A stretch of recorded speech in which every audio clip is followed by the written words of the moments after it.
Today we are going to be reading a biography, Frederick Douglass, Freedom's Voice. As you read, we're going to be working to identify the author's perspective or the author's feelings towards the subject. Growing up with slavery. When Frederick Douglass was growing up in Maryland, he could have never imagined that he would become a great civil rights leader.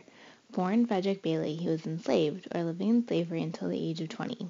Frederick's life was difficult. He never knew his father and was separated from his mother at a young age.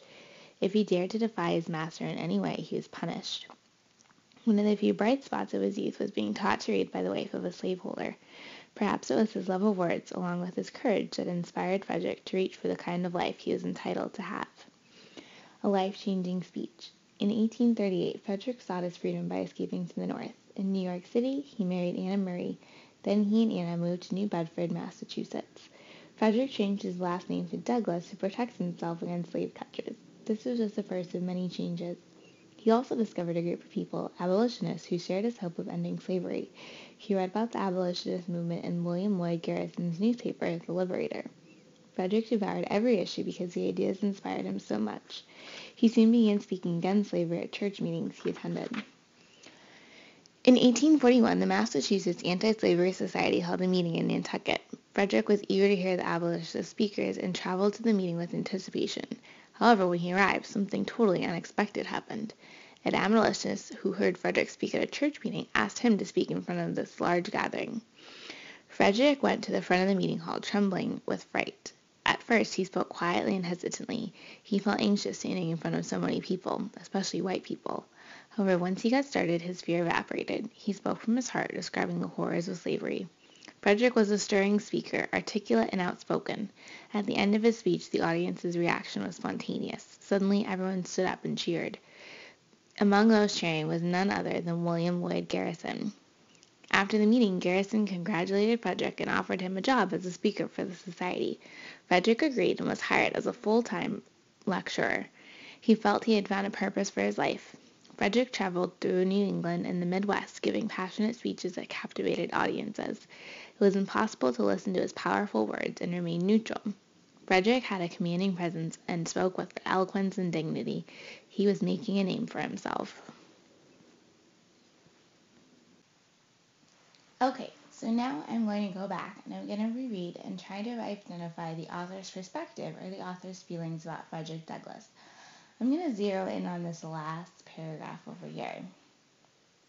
The author says, Frederick traveled through New England and the Midwest, giving passionate speeches that captivated audiences. It was impossible to listen to his powerful words and remain neutral. Frederick had a commanding presence and spoke with eloquence and dignity. He was making a name for himself.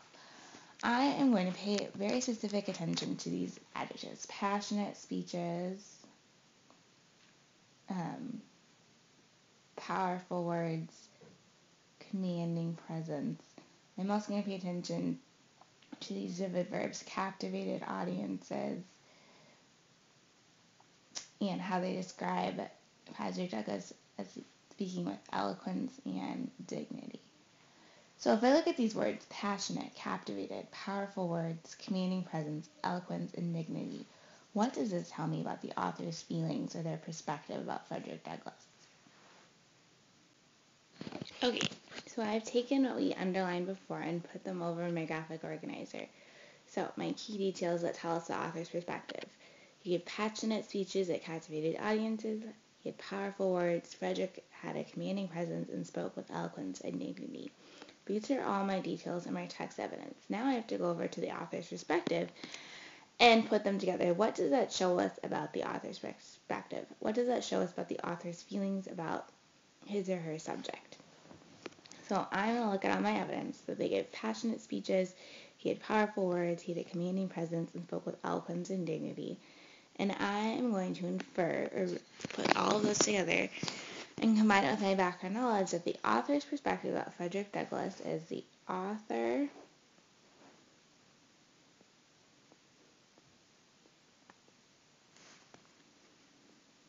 thinks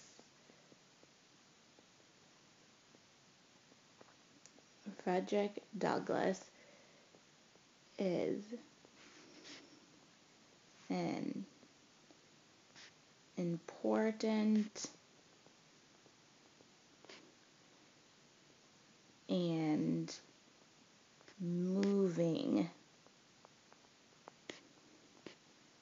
speaker.